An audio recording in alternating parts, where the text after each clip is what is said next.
What's up, Barnhill family, and welcome back to your home for all things combat sports. Yo. So, Nick, the other day we talked about things that Charles Oliveira could possibly do to make the rematch with Islam Makhachev a little different than their first fight. But today I want to talk specifically about what the champion needs to do in order to have a repeat of what happened the first time. So when you look at this fight, you see a lot of paths to victory for Makhachev and a sort of a narrow path to victory for Charles Oliveira.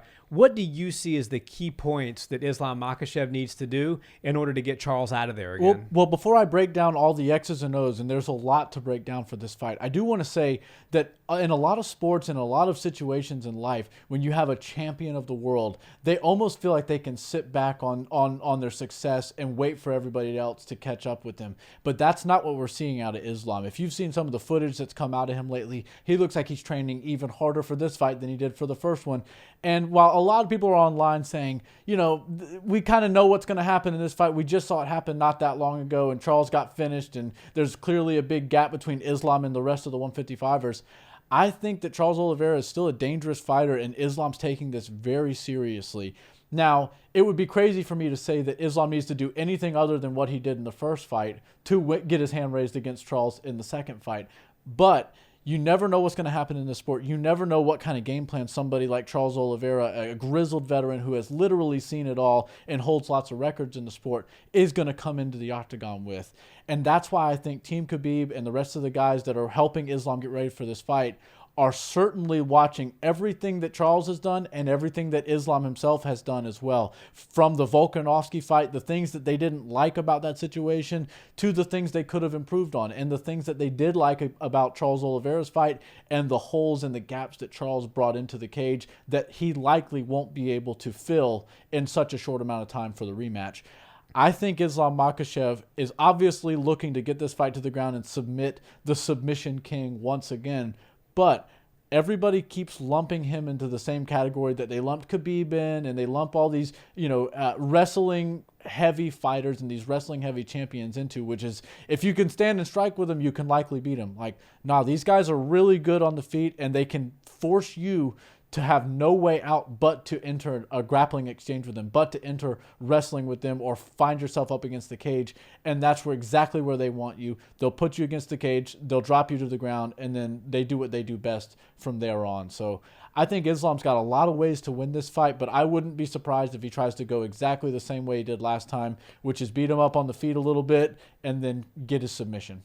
Well, I think we're going to see the best Islam that we've ever seen. And I think Islam, as hard as the Volkanovski fight was for him, and also that fight was for Volkanovski as well, both of those gentlemen are far better fighters for having fought each other. And a lot of people are saying, well, Volk showed the blueprint on how to beat Makhachev. You can't be complacent on the ground. And I agree with that. Charles cannot play from the guard and expect to win against Islam Makhachev. Islam will stay right there in half guard and ground and pound Charles's face in until he eventually gets his pass and either takes the back or gets another head and arm triangle. Right. Islam can do that in his sleep. You cannot just be content on the bottom against Islam Makhachev. And Volkanovski is not as good of a grappler, certainly not as good of a jiu-jitsu player as Charles Oliveira is, but he knew what to do when he got taken down. You don't attack. This is not a time for offense. You remain calm, and you do everything you can to get back to your feet without expending a lot of energy. So look for Charles to probably implement some of that. I think Charles is going to try to create more scrambles in this fight, and that's where Islam has to be kind of careful. Charles is really good about grabbing a guillotine in the scramble, hitting an anaconda choke in a scramble, working a knee in a scramble, something like that, something that could hurt Islam. And you mentioned Islam and Khabib.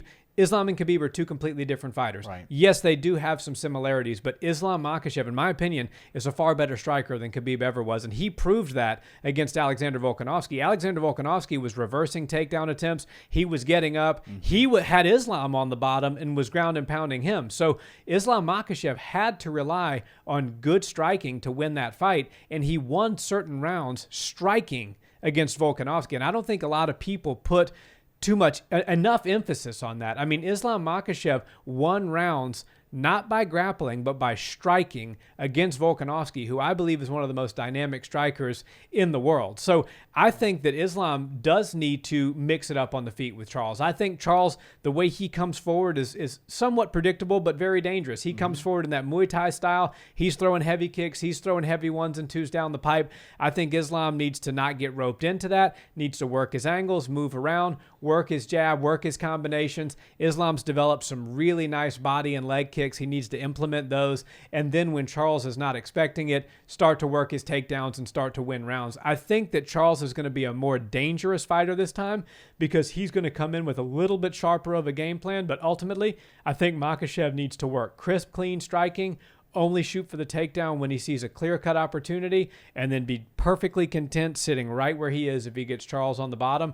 Make Charles work his way back up, because if he's content sitting in the guard, let him be there all night. Yeah, everybody knows that Charles Oliveira is a very unorthodox, wild striker. He'll throw jumping knees, basically in clinch range. He'll throw elbows that are pretty devastating, and Islam has to watch out for all of that stuff. But he showed us in the first fight that he's more than capable of dealing with what Charles Oliveira is going to throw at him. And once Charles Oliveira goes for one of those, wilder techniques, it sort of puts him in a position to get grabbed by Islam.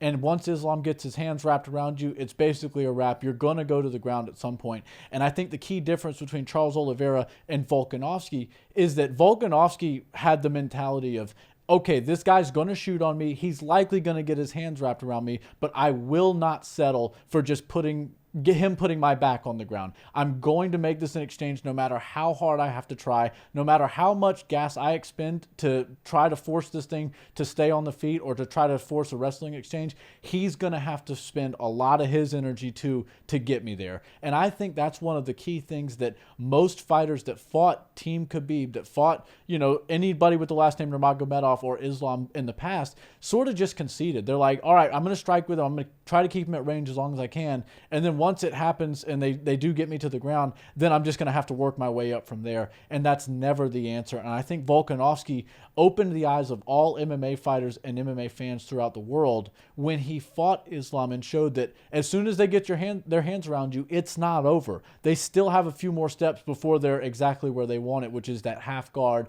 that Dagestani handcuff, that, modified mount. Any of these positions that they really do like to get into are still a few steps away from them getting the body lock on you, from them getting you tied up on the cage. Now, I know they're the best in the business at getting that position and forcing the fight where they want it, but you cannot concede, you cannot give up any of those positions, any of those seconds, or any of those little fight exchanges when Islam does go for those takedowns. Because if you do, you're going to wind up on your back. And as we saw in the first fight, Charles Oliveira is very good at submitting people on his back, but you're not going to submit Islam on your back. You're not going to throw up a triangle. You're not going to get him in some sort of weird, submission attempt from the bottom. He's just going to ground and pound you until he can advance position and either continue to ground and pound you from a better position or submit you from there.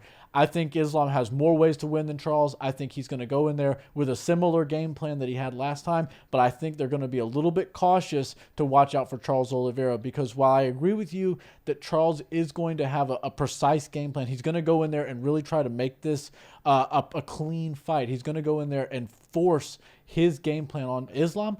I also think that Charles Oliveira is going to revert back to his old ways, which is be reckless, the Charles Oliveira of old, the most exciting fighter that Brazil's ever basically put out onto the planet, and throw some crazy stuff at him. Once Islam starts to frustrate him a little bit, I think the Charles Oliveira of old is going to rear his ugly head, and he's going to throw that game plan out the window, and that's where I see Islam taking all of his opportunities and basically getting his hand raised again, doing the same thing as last time. Steal the couple early rounds, and then likely get a finish in the third or fourth round. Yeah, and Charles Oliveira is going to be a very dangerous fighter in this fight, because this is going to be a bit of a desperate Charles Oliveira. Right. Charles Oliveira knows that if he loses again to Islam Makhachev, he will likely never be a UFC champion again in his career. Right. So he has to win this fight if he wants to be a champion again. There's no way he could go back to 145, and if he did, Volk is there. Right. He's not going up to 170. This is Charles's chance to reclaim his belt and say, that first one was a mulligan. So look for him to be very disciplined. Look for him to come out and really try to shock the world. He's going to have a few tricks up his sleeve. I think Islam needs to be cautious, patient, and trust the game plan that him and Khabib and Khabib's father devised for him way back in the day, and just show up and do what he does best. Yeah, they don't ever get roped into doing something other than what they came in there intending to do. I think Islam Makhachev can strike with the best of them. Obviously, he can grapple with the best of them, and he's usually showing us that he can submit all the best of them too. Can't wait to see.